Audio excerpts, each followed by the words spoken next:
போரும் அமைதியும். இதன் ஆசிரியர் லியோ டால்ஸ்டாய். பாகம் 3, பகுதி 2. 1805 நவம்பர் மாதத்தில் பரிசோதனை வேலைக்காக 4 மாகாணங்களை சுற்றி பார்க்க இளவரசர் வாய்சாலி போக வேண்டியதாக இருந்தது. இதை அவர் தமக்காக ஏற்பாடு செய்து கொண்டார்.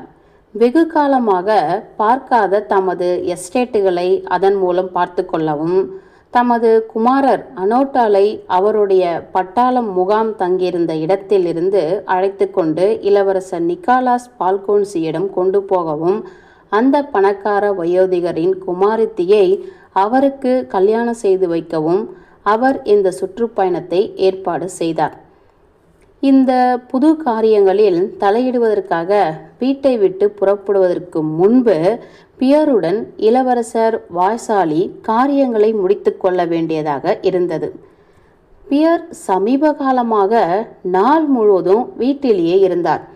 அதாவது இளவரசர் வாய்சாலியின் வீட்டிலேயே இருந்தார். ஹெலன் முன்பு அவர் ஒரு காதலர் எப்படி இருப்பாரோ அதே மாதிரி அசட்டுத்தனமாகவும் பரபரப்படைந்தும் முட்டாள்தனமாகவும் நடந்து கொண்டார். ஆனால் இன்னும் தம்மை கல்யாணம் செய்து கொள்ளும்படி அவளை அவர் கேட்கவே இல்லை. இதெல்லாம் ஒரு பக்கம் இருந்தாலும், ஆனால் விஷயங்களை சீக்கிரமாக முடித்தாக வேண்டும் என்று ஒரு நாள் காலையில் சோகமான பெருமூச்சோடு இளவரசர் வாய்சாலி தமக்குத்தாமே கூறிக்கொண்டார். பியர் தமக்கு கடமைப்பட்டிருந்த போதிலும் இந்த விஷயத்தில் இன்னும் சரியாக நடந்து கொள்ளவில்லை என்பது அவரது அபிப்பிராயம். இளமையும் விளையாட்டு புத்தியும் அவரிடம் இருக்கிறது. நல்லது, கடவுள் அவரோடு இருப்பாராக என்று அவர் நினைத்து தம்முடைய நல்ல சுபாவத்தை எண்ணி மகிழ்ச்சி அடைந்தார். ஆனால் இந்த விஷயத்தில் ஒரு முடிவு ஏற்பட்டாக வேண்டும். நாளை மறுதினம் லெலியாவின் பெயர் தினம். லெலியா என்பது ஹெலனுடைய செல்ல பெயர். ஹெலனுடைய பெயர் தின நிகழ்வுக்கு 2-3 பெயர்களை நான் அழைக்கப் போகிறேன். தாம் என்ன செய்ய வேண்டும் என்பதை பியர் அறிந்து கொள்ளாவிட்டால் அப்புறம் அது என்னுடைய விஷயமாகிவிடும். ஆமாம், என்னுடைய விஷயம். நான் அவளுடைய தந்தை. அன்னா பாவலானாவின் வரவேற்பு நிகழ்ச்சி நடந்து 6 வாரங்கள் ஆயின. ஹெலனை திருமணம் செய்வது ஒரு பெரிய பேராபத்தாக இருக்கும் என்று முடிவு செய்து அதற்காக அவளை தவிர்த்துவிட்டு போய்விட வேண்டும் என்று விரும்பினார். பியர் அம்மாதிரியே முடிவு செய்த போதிலும் இளவரசர் வாய்சாலியின் வீட்டை விட்டு அவர் போகவில்லை.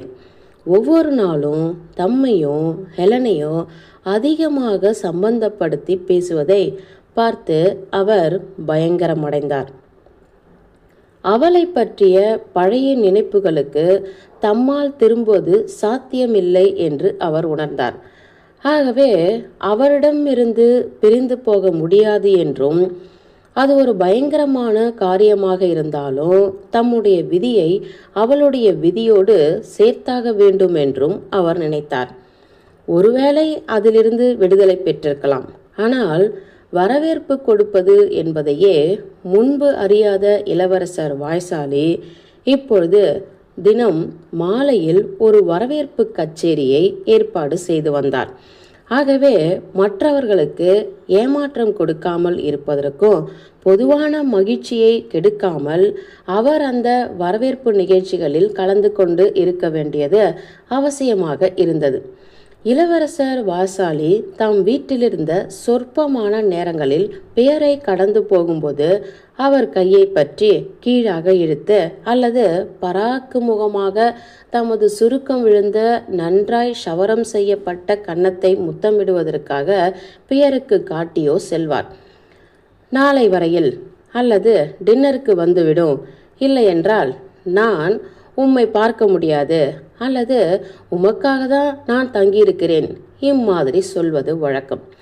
இளவரசர் வாய்சாலி பியருக்காக அவர் சொல்லியபடி வீட்டிலேயே தங்கியிருந்த போதிலும் அவருடன் சேர்ந்தார் போல 2 வார்த்தைகளை பேசுவது அபூர்வம் என்றாலும் அவருக்கு ஏமாற்றத்தை கொடுக்க பியருக்கு முடியவில்லை. ஒவ்வொரு நாளும் அந்த ஒரே விஷயத்தையே தமக்குள் சொல்லிக்கொண்டார். அவள் எப்படிப்பட்டவள் என்பதை நான் அறிந்து அவள் உண்மையிலேயே எப்படி இருக்கிறாள் என்பதை பற்றி என் மனதில் முடிவு செய்வதற்கு காலம் வந்துவிட்டது. நான் முன்பு தவறாக இருந்தேனா அல்லது இப்பொழுது தவறாக இருக்கிறேனா? இல்லை, அவள் ஒரு முட்டாள் அல்ல. அவள் ஒரு சிலாக்கியமான பெண் என்று தமக்குள்ளாகவே சொல்லிக்கொள்வாள். அவள் ஒருபொழுதும் தவறு செய்ய மாட்டாள். அறிவீனமாக எதையும் எப்பொழுதும் பேச மாட்டாள். அவள் பேசுவதே மிக சொற்பம். ஆனால் அவள் என்ன பேசினாலும் அது தெளிவாகவும் புரியும்படியாகவும் இருக்கிறது. ஆகவே அவள் முட்டாள் அல்ல. அவள் எப்பொழுதும் மானங்கெட்டவளாக இருந்தது இல்லை. எப்பொழுதும் அவள் மானங்கெட்டவளாய் இருக்க போவதும் இல்லை. ஆகவே அவள் கெட்ட பெண்ணாய் இருக்க முடியாது.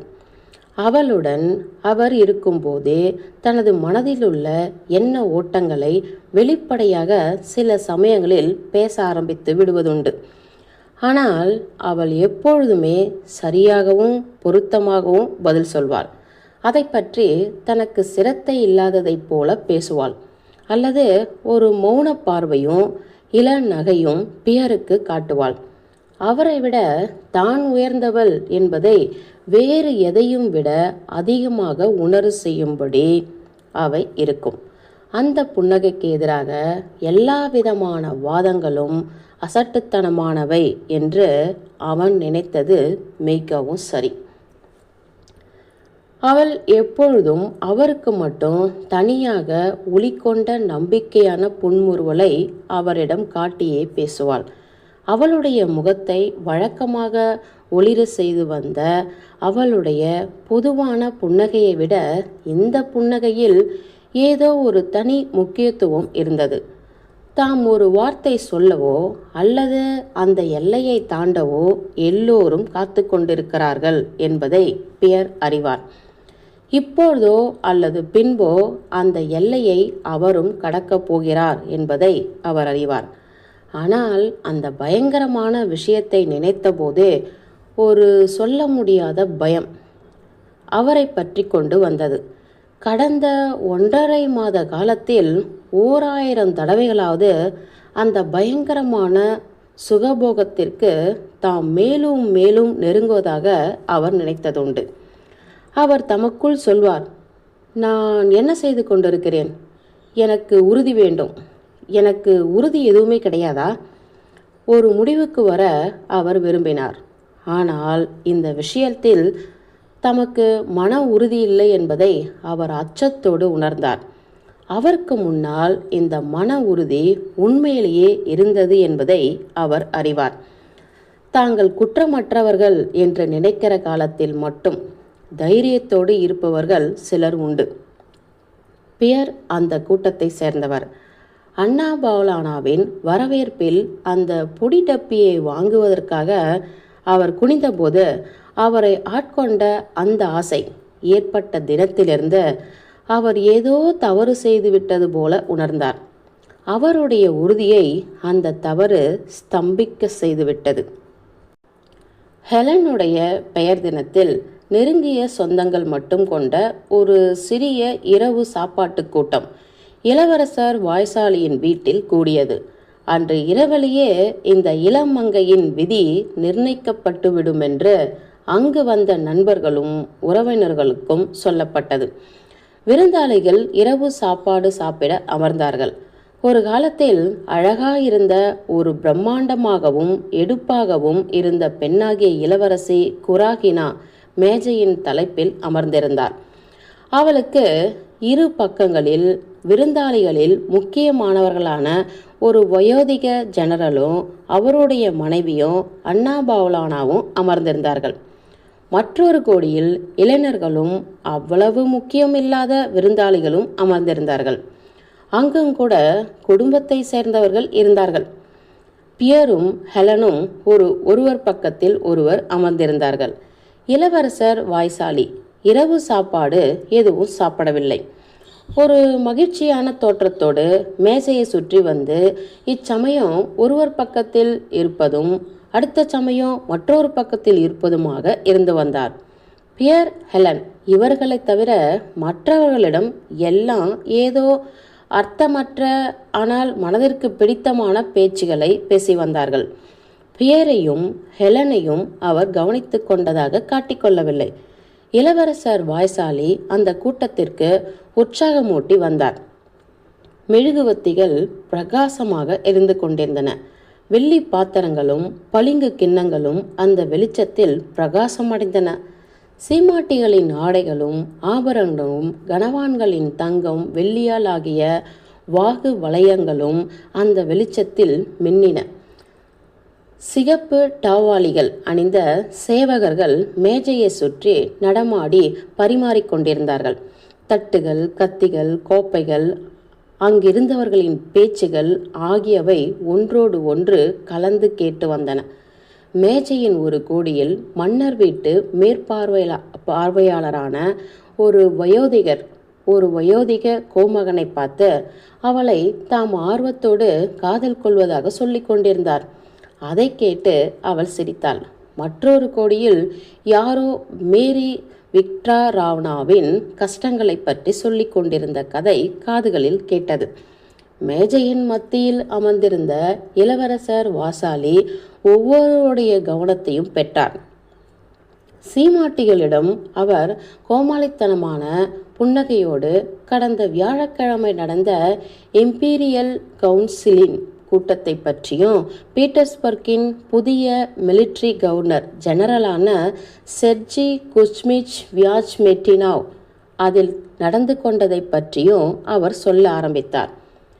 இராணுவத்தின் தலைமை காரியாலயத்திலிருந்து சக்கரவர்த்தி அலெக்சாண்டர் அவருக்கு ஒரு பிரகடனம் அனுப்பியிருந்தார்.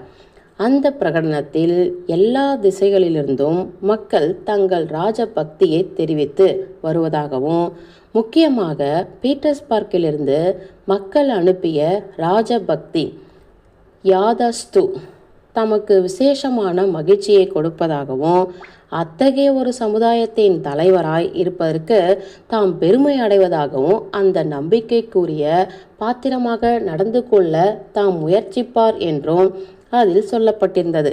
இந்த பிரகடனத்தின் ஆரம்பத்தில் செர்ஜி குச்மிச் எல்லா திசைகளிலிருந்தும் மக்கள் என்ற வார்த்தைகள் இருந்தன. நல்லது, அப்படியானால் செர்ஜி குச்மிச் என்று சொல்வதற்கு மேலாக அவர் எதையுமே சொல்லவில்லையா என்று ஒரு சீமாட்டி கேட்டாள். அதுவேதான். அதற்கு அப்புறம் ஒரு மயிரிழை கூட அதிகமாக அவர் போகவில்லை என்று இளவரசர் வாய்சாலி சிரித்துக்கொண்டே பதிலளித்தார். செர்ஜி குச்மிச் எல்லா பக்கங்களிலிருந்து செர்ஜி குச்மிச் பாவம் வியாஜ்மெட்டினாவ் அதற்கு மேலாக முடியவில்லை. மறுபடியும் அவர் வாசிக்க ஆரம்பித்தார். ஆனால் செர்ஜி என்று சொன்னவுடன் அவர் தேம்பினார். குச்மிச் என்றவுடன் கண்ணீர் வந்தது.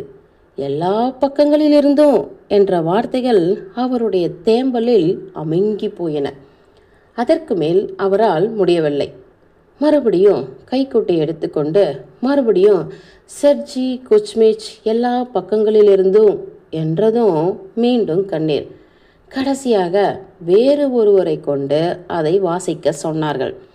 குச்மிச் எல்லா பக்கங்களிலிருந்தும், அப்புறம் கண்ணீர் என்று யாரோ ஒருவர் சொல்லி சிரித்தார். அவ்வளவு தூரம் கடினமாய் இருக்க வேண்டாம் என்று மேஜையின் மற்றொரு பக்கத்தில் இருந்த அன்னா பாவலானா கூச்சலிட்டு தமது விரலை பயமுறுத்துவது போல ஆட்டினாள். நமது அருமை வியாஜ்மெட்டினாவ் எவ்வளவு மரியாதைக்குரியதான சிலாக்கியமான மனிதர். வெகு நேரம் எல்லாரும் சிரித்தார்கள். மேஜையின் தலைப்பில் அமர்ந்திருந்த பிரதான விருந்தாளிகள் ஒவ்வொருவரும் பற்பல விதமான பரபரப்புகளால் மிகுந்த குஷியாய் இருந்தார்கள். மேஜையின் கோடியிலிருந்த பியரும் ஹெலனும் மட்டும் ஒருவர் பக்கத்தில் ஒருவர் மௌனமாய் அமர்ந்திருந்தார்கள். வெளியே தோன்றாத ஒரு புன்சிரிப்பு அவர்களின் இருவர் முகங்களையும் பிரகாசம் அடைய செய்தது. செர்ஜி குச்மிச்சுக்கும் அந்த புன்சிரிப்புக்கும் எவ்வித சம்மந்தமும் இல்லை. அந்த சமயம் தங்களுக்கு ஏற்பட்டிருந்த உணர்ச்சிகளைக் கண்டு நாணங்கொள்வதான புன்சிரிப்பாய் இருந்தது. ஆனால் மற்றவர்கள் ஒயினையும் கேக்குகளையும் சாப்பிடுவதில் எவ்வளவு ஆனந்தம் கொண்டிருந்தார்களோ அதே மாதிரி சிரிப்பதிலும் பேசுவதிலும் தமாஷ் செய்வதிலும் ஆனந்தம் கொண்டிருந்தார்கள். என்றாலும் அந்த இளஞ்சோடியை அவர்கள் கூடியவரை பார்க்காமல் இருந்தார்கள். அந்த ஜோடியை பற்றி கவலை இல்லாதவர்கள் போலவும் அவர்களை கவனிக்காதவர்கள் போலவும் அவர்கள் காட்டிக்கொண்டாலும் இடையிடையே அந்த ஜோடியை பார்த்து அவர்கள் நோட்டத்தில் இருந்த ஒரு விஷயம் நிச்சயமாக தெரிந்தது. அதாவது செர்ஜி குச்மிச்சின் கதை, அந்த சிரிப்பு, அந்த சாப்பாடு ஆகியவைகளை பற்றி அவர்கள் மௌனமாக இருந்ததாக சொல்ல முடியாது. அதெல்லாம் பாசாங்கு. ஏனெனில் அங்கு இருந்தவர்களின் முழு கவனமும் பியர் மீதும் ஹெலன் மீதுமே இருந்தன. செர்ஜி குச்மிச் தேம்பி அழுவதைப் போல இளவரசர் வாய்சாலி நடித்து காட்டிய போதெல்லாம் அவருடைய கண்கள் அவருடைய குமாரியை நோட்டமிட்டுத்தான் இருந்தன. அவர் சிரித்தபோது அவருடைய முகத்தோற்றம், ஆம், அது நன்றாக நடந்து வருகிறது, அது இன்றே முடிவாய்விடும் என்று தெளிவாய் சொல்லுவதைப் போல் இருந்தது.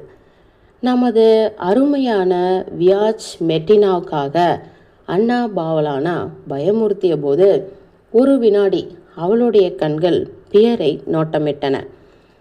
தமக்கு வரப்போகும் மகளுடைய சந்தோஷத்தை பாராட்டுவதான தோற்றத்தை இளவரசர் வாய்சாலி அந்த அண்ணா பாவலானாவின் கண்களில் கண்டார். வயோதிக இளவரசி தனது பக்கத்தில் உள்ள வயோதிக சீமாட்டிக்கு ஒயின் விட்டு கொடுத்த போது சோகத்தோடு பெருமூச்சு விட்டு கோபத்தோடு தனது குமாரியை நோட்டமிட்டார். அந்த சமயம் அவள் விட்ட பெருமூச்சு அந்த வயோதிக சீமாட்டியிடம், ஆம், இந்த இனிப்பான ஒயினை உறிஞ்சுவதை விட உனக்கும் எனக்கும் வாழ்க்கையில் வேற என்ன இருக்கிறது? இந்த சிறுசுகள் இம்மாதிரி தைரியமான கவர்ச்சிகரமான சந்தோஷத்தை அனுபவிப்பதற்காகத்தான் இந்த காலம் என்று சொல்வது போல இருந்தன. என்ன அசட்டுத்தனமான விஷயங்களையெல்லாம் நான் சொல்லி கொண்டிருக்கிறேன் என்று அந்த காதலர்களின் மகிழ்ச்சி முகங்களை நோட்டமிட்ட ராஜதந்திரி நினைத்து, அதுவல்லவா சந்தோஷம் என்றார். அந்த முக்கியமில்லாத அற்புதமான செயற்கை தோற்றங்களால் சேர்ந்திருந்த அந்த கூட்டத்தில் ஒரு உணர்ச்சி ஊடுருவி நுழைந்தது. அதுதான் ஆரோக்கியமும் அழகுள்ள ஒரு வாலிபனும் ஒரு பெண்ணும் ஒருவருக்கொருவர் கொண்டிருந்த கவர்ச்சிகரம். இந்த உணர்ச்சி அங்கிருந்தவைகள் எல்லாவற்றையும் அடக்கி ஆண்டு அந்த செயற்கையான பேச்சுக்குரல்களுக்கு மேலாக உயர்ந்து நின்று தமாஷுகள் ரசிப்பை இழந்தன. செய்திகளுக்காக கவர்ச்சி இல்லை. அங்கு காணப்பட்ட பரபரப்போ செயற்கையானதாய் தோன்றியது. விருந்தாளிகள் மட்டுமல்ல, மேஜைகளில் பரிமாறிக்கொண்டிருந்த சேவர்களும் இதை உணர்ந்தார்கள். அந்த சந்தோஷம் ததும்பிய முகத்தை உடைய அழகிய ஹெலனையும் சிவந்து அகலமான சந்தோஷமான ஆனால் குழப்பமான முகத்தை உடைய பியரையும் பார்த்தபோது வேலைக்காரர்களும் தங்கள் கடமைகளை மறந்தார்கள். அங்கிருந்த மெழுகுவர்த்திகளின் வெளிச்சமெல்லாம் இந்த இரண்டு மகிழ்ச்சியான முகங்கள் மீது மட்டுமே ஒரு முகமாய் திருப்பிவிடப்பட்டது போல காணப்பட்டது.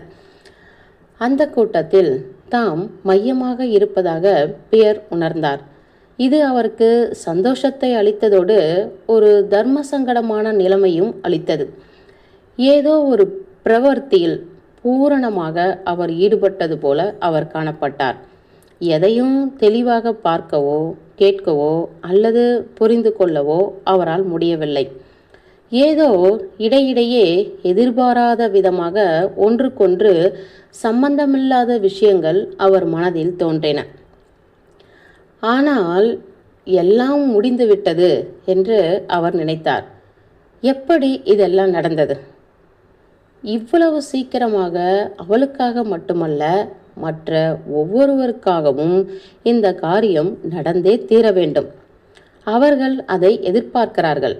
இது கண்டிப்பாக நடக்கும் என்று அவர்கள் நிச்சயமாயிருந்தார்கள். நான் அவர்களை ஏமாற்றம் அடையும்படி செய்ய முடியாது. ஆனால் அது எப்படி இருக்கும் எனக்கு தெரியாது. ஆனால் அது நிச்சயமாய் நடக்கப் போகிறது என்று பியர் நினைத்து தம்மை நெருங்கி நின்ற பளபளப்பான தோள்களை கடைக்கண்ணால் பார்த்தார். திடீரென்று எதற்காகவோ வெட்கம் அடைவது போல காணப்படுவார். ஒவ்வொருவருடைய கவனத்தையும் பெற்று அதிர்ஷ்டசாலி என்று ஒவ்வொருவராலும் நினைக்கப்படும் சாதாரண முகத்தோடு கூடிய தம்மை ஏதோ ஒரு வகையான, அதாவது ட்ரோஜன் யுத்தம் என்ற கிரேக்க நாட்டு இலக்கியத்தில் பாரிஸ் என்பவர் ஹெலன் என்பவளை தூக்கி கொண்டு போவதாகவும் அதனால் அந்த யுத்தம் ஏற்படுவதாகவும் கதை அமைந்திருக்கிறது. பாரிஸ் ஒரு ஹெலனை கைப்பற்றிருக்கிற மாதிரி நோக்கப்பட்டு வருவதும் ஒரு தர்ம சங்கடமான நிலைமை என்று அவர் உணர்ந்தார். ஆனால் அது எப்பொழுதுமே அப்படித்தான் இருக்கிறது என்பதில் சந்தேகமில்லை. அது அப்படித்தான் இருந்தாக வேண்டும் என்று தம்மை சமாதானம் செய்து கொண்டார். தவிரவும் அம்மாதிரி ஏற்படுவதற்கு நான் என்ன செய்துவிட்டேன்? அது எப்படி ஆரம்பமாயிற்று? இளவரசர் வாய்சாலியின் மாஸ்கோவிலிருந்து நான் பயணமாகி வந்தேன். அப்பொழுது அங்கே எதுவும் இல்லை. நான் ஏன் அவர் வீட்டிற்கு தங்கக்கூடாது? அவளோடு நான் சீட்டு விளையாடினேன். அவளுடைய அழகு பையை நான் எடுத்துக்கொண்டு அவளோடு உலாவ போய் வந்தேன். எப்பொழுது அது ஆரம்பமாயிற்று? இதெல்லாம் எப்பொழுது வந்து சேர்ந்தது? இப்பொழுது நான் அவள் பக்கத்தில் நிச்சயதார்த்தமானது போல உட்கார்ந்து அவளுடைய நெருக்கத்தை, அவள் சுவாசமிடுவதை, அவள் அசைவுகளை, அவள் அழகை கண்டு கேட்டு உணர்ந்து வருகிறேன். அழகாயிருப்பது அவள் அல்லவென்றும் தானே பிரமாதமாக அழகாய் இருப்பதாகவும் அதனாலேயே எல்லோரும் அவரை பார்ப்பதாகவும் திடீரென்று அவருக்கு தோன்றும்.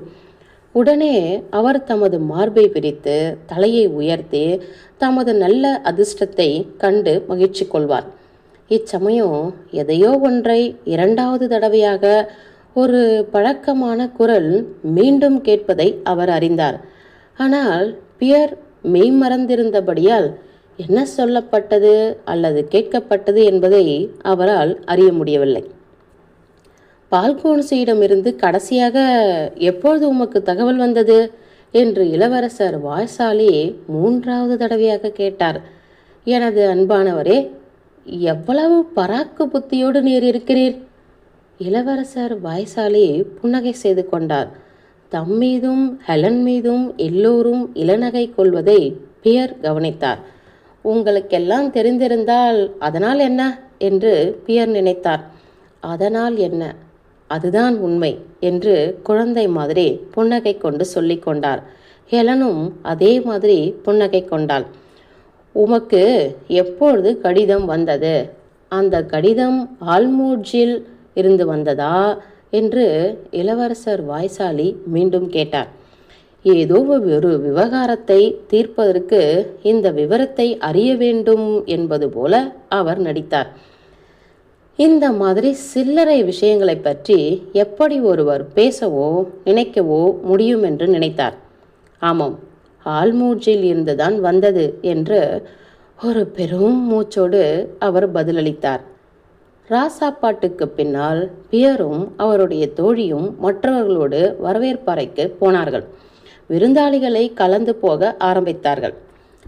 சிலர் ஹெலனிடம் விடை பெற்று கொள்ளாமலேயே போனார்கள். சிலர் அவள் தற்சமயம் ஈடுபட்டிருந்த முக்கியமான கவனத்திலிருந்து கலைப்பதற்கு இஷ்டமில்லாமல் அவளிடம் ஒரு வினாடி நின்றுவிட்டு அதை விட்டு அவசரமாக போனார்கள். அவர்களை அவள் வழி அனுப்புவதற்கு அவர்கள் விரும்பவில்லை. ராஜதந்திர சேவையை சேர்ந்தவர்கள் சோகமான மௌனத்தோடு அந்த வரவேற்பறையை விட்டு வெளியே போனார்கள். தம்முடைய ராஜதந்திரி பிரவர்த்தியில் உள்ள டம்பத்தையும் பியருக்கு ஏற்பட்டுள்ள சந்தோஷத்தையும் ஒப்பிட்டு பார்த்தார்.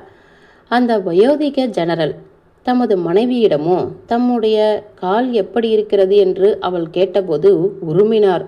ஹோ, அந்த பழைய முட்டாள் என்று அவர் நினைத்தார்.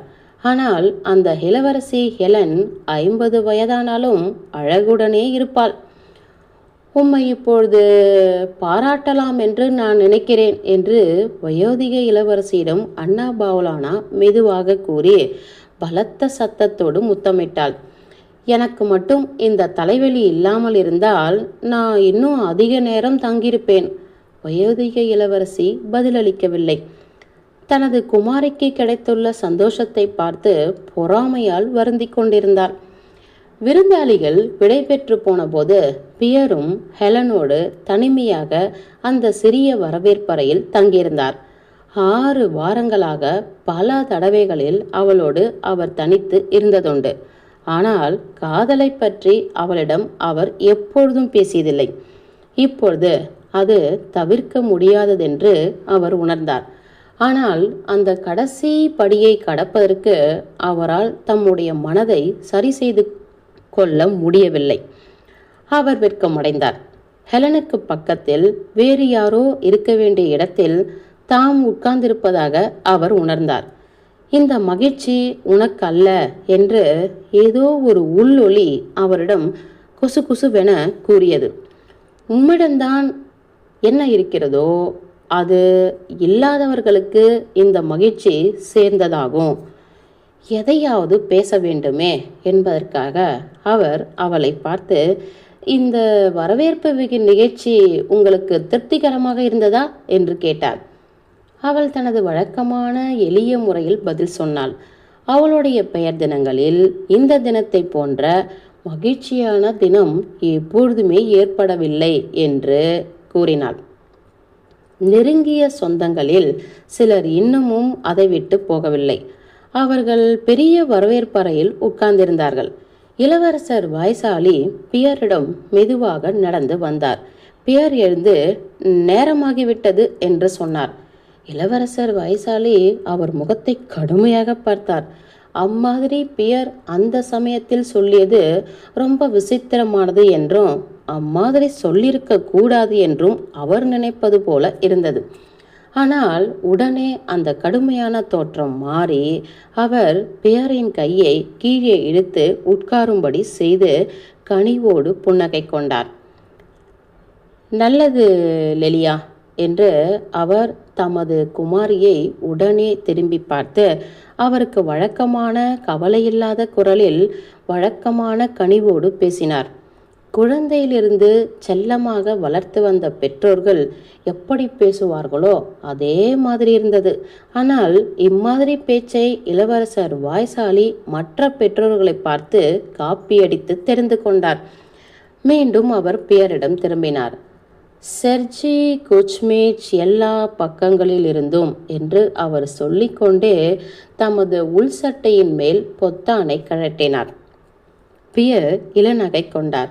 ஆனால் குச்மேச்சின் கதையில் இளவரசர் வாய்சாலிக்கு அப்பொழுது சிரத்தை இல்லை என்பதை அவர் அறிந்திருந்ததாக அவரோட புன்னகை காட்டியது.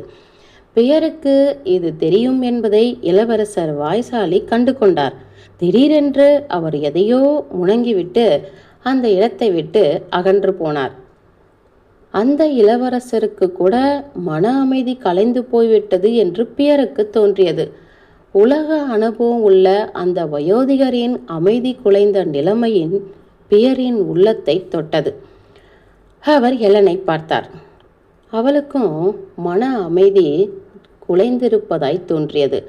ஆனால் அவளுடைய பார்வை, நல்லது, எல்லாம் உம்முடைய குற்றம்தான் என்று சொல்வது போல தோன்றியது. தீர்மானம் செய்தாக வேண்டும். ஆனால் என்னால் முடியாது என்று பியர் நினைத்தார். மீண்டும் அவர் அவசியமில்லாத விஷயங்களை பற்றி பேச ஆரம்பித்தார். செர்ஜி குச்மீச்சை பற்றி தாம் சரியாக கேட்கவில்லை என்றும் அந்த கதையில் உள்ள முக்கியமான விஷயம் என்னவென்றும் விசாரித்தார். புன்முறுவலோடு ஹெலன் பதிலளித்தார். ஏனெனில் அவளுக்கும் அதை சரியாக தெரியாது. இளவரசர் வாய்சாலி வரவேற்பறைக்கு திரும்பிய போது அவருடைய மனைவியான இளவரசி ஒரு வயோதிக சீமாட்டியிடம் பியரை பற்றி மெதுவான குரலில் பேசிக்கொண்டிருந்தாள். ஆமாம், அது ரொம்ப சிலாக்கியமான ஜோடிதான். ஆனால் சந்தோஷம். கல்யாணங்கள் எல்லாம் தேவலோகத்தில் செய்யப்படுகின்றன என்று வயோதிக சீமாட்டி பதிலளித்தாள். இளவரசர் வாய்சாலி அந்த சீமாட்டிகள் பேசியதை கேட்காதது போல அந்த பக்கம் கடந்து சென்று ஒரு மூலையிலிருந்து சோஃபாவில் அமர்ந்தார். அவர் தமது கண்களை மூடிக்கொண்டார். தூங்குவது போல காணப்பட்டார். அவருடைய தலை முன்னால் தொங்கியது. உடனே உதறி விழித்து கொண்டார். அலைன், நீ போய் அவர்கள் என்ன செய்தார்கள் என்பதை பார்த்து வா என்று தன் மனைவியிடம் கூறினார். இளவரசி எழுந்து வாசலுக்கு போய் அதன் வழியாக ஒரு கௌரவமான அலட்சியமான தோற்றத்தோடு பக்கத்தில் இருந்த சிறிய வரவேற்பறைக்கு சென்று அங்கே நோட்டமிட்டாள். பியரும் எலனும் முன்போலவே இன்னமும் அமர்ந்து பேசிக்கொண்டிருந்தார்கள். இன்னமும் அதே மாதிரிதான் என்று அவள் தனது கணவரிடம் சொன்னாள். இளவரசி வாய்சாலி முகம் சுழித்தார். வாய்க்கோணி அவருடைய கன்னங்கள் துடித்தன. அவருடைய முகம் அவருக்கு அது சிறப்பான ஒரு முரட்டுத்தனமான மகிழ்ச்சியான தோற்றத்தோடு தோன்றியது. தம்மை ஒலுக்கி கொண்டு எழுந்து தலையை பின்னால் சாய்த்து உறுதியான நடையோடு சீமாட்டிகளை கடந்து அந்த சிறிய வரவேற்பு அறைக்கு போனார். அங்கே வேகமான நடைகளில் மகிழ்ச்சியோடு பியரை நெருங்கினார். அவர் முகம் வழக்கத்திற்கு விரோதமாக வெற்றிகரமாக காணப்பட்டபடியால் அதை பார்த்ததும் பியர் பீதியோடு எழுந்தார்.